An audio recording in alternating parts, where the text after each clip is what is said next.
Hey everyone, and welcome. Have you ever been in a work meeting and felt like your colleagues are speaking a completely different language? You are definitely not alone. In this explainer, we're going to crack that code.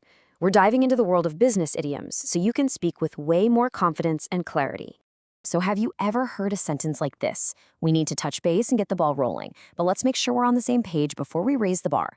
Wow, right? It can be super confusing, but these phrases are absolutely everywhere in the English-speaking workplace, and getting a handle on them is like learning a secret code that just unlocks much clearer communication.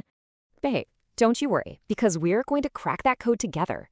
Understanding these common expressions is really your key to shining at work and making sure your brilliant ideas are always heard loud and clear. All right, so where do we begin? Well, at the beginning, of course. Our first set of idioms is all about how to kick off a project and get things started on the right foot. Okay, you will hear this one all the time. Getting the ball rolling is just the classic friendly way to say, let's start. It's got this great energetic feel to it, and it tells everyone it's time to stop talking and start doing. You can just picture a manager saying, all right, team, let's get the ball rolling. Now, this one is all about making an impact right away. Imagine a new person joins the team, and on their very first day, they're already contributing great ideas. That person is hitting the ground running. It means they're fast, they're skilled, and they don't need a long time to get started.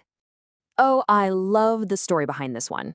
It actually comes from the old days of sailing ships, when new sailors had to literally learn what every single rope did to control the sails.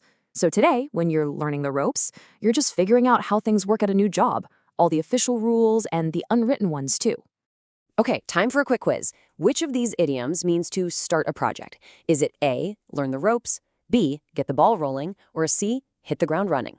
Go ahead and pause if you need to think about it. Ready? The correct answer is B. To get the ball rolling is to begin. So once a project has started, what's next? Teamwork. This next bunch of idioms is all about making sure everyone can collaborate smoothly and effectively. You know, this might just be the most important phrase for teamwork. Before making a big decision, a good leader will always check, are we all on the same page? It's such a simple way to make sure everyone understands the goal and agrees on how to get there. It's all about alignment. Here's another one that comes from sports, baseball this time. In the game, a player touches a base to be safe. In business, we touch base to have a quick informal check-in. This isn't for a long meeting. It's perfect for a quick call or a short email just to see how things are going. If you're in the loop, it means you know what's going on. You're getting all the important updates. The opposite, of course, is being out of the loop, which can be really frustrating. So saying, please keep me in the loop is a super professional way to ask to be included. All right, quiz time.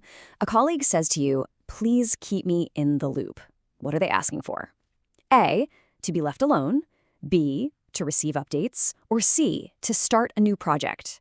The answer is B. They want you to share updates with them. Okay, but we all know that work isn't always easy. Our next group of idioms is perfect for navigating those creative and challenging moments, from coming up with amazing new ideas to dealing with problems that pop up. I am sure you've heard this one before. Thinking outside the box is basically a call for creativity. It means we need to challenge our usual way of thinking and look for a totally new, innovative solution that maybe nobody has thought of yet. Uh-oh. This is the phrase nobody ever wants to hear, but it's one we all need to know. When a plan just completely fails, it's time to go back to the drawing board. It means you have to scrap the whole thing and start over from the very beginning. It's about accepting that something didn't work and being ready to try again. Okay, this one has a really cool story. Way back before we had modern medicine, wounded soldiers would literally be given a lead bullet to bite down on during surgery to help them deal with the pain. So today, when we bite the bullet, it means we're facing a tough but necessary situation with courage. Let's do another quick quiz. Imagine your project fails. What's the most likely next step? A, bite the bullet.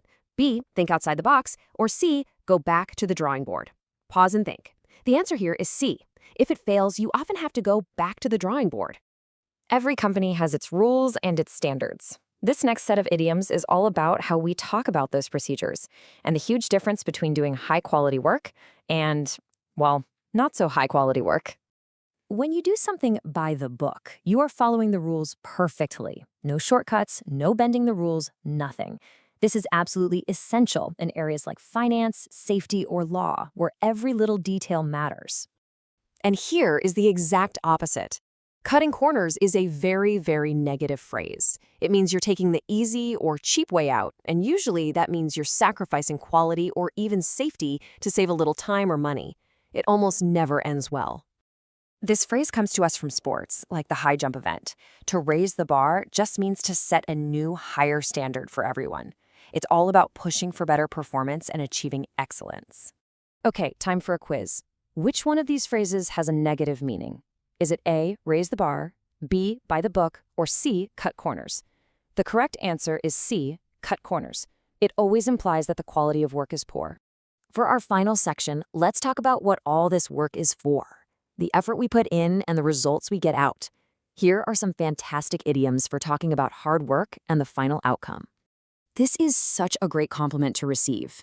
When you go the extra mile, you're doing more than just the minimum requirement. People who go the extra mile are so valuable to a team because they show real passion and dedication. This term comes straight out of accounting. The bottom line on a financial report is the final profit or loss, but we use it more generally now. If someone asks, what's the bottom line, they just want to know the single most important fact. Like, we can talk for hours, but the bottom line is, we just don't have the budget. Here's another one with a fun origin. Before we had electricity, if you wanted to work late, you had to literally burn oil in a lamp to see. So today, burning the midnight oil just means you're staying up very late to get your work done, especially when a big deadline is coming up. Okay, last quiz. What is the bottom line? Is it A, working late at night, B, doing more than expected, or C, the most important result? Take a second. The answer is C, it's the most important point or result. And there you go, 15 absolutely essential idioms to add to your professional vocabulary. From getting the ball rolling at the start of a project, all the way to focusing on the bottom line, you now have so many great phrases to help you navigate the business world like a total pro. But, the best way to really learn these is to actually use them. So here's a little challenge for you. Which one of these idioms are you going to try and use in an email or a meeting this week? Let me know. Thanks so much for joining this explainer, and I'll see you in the next one.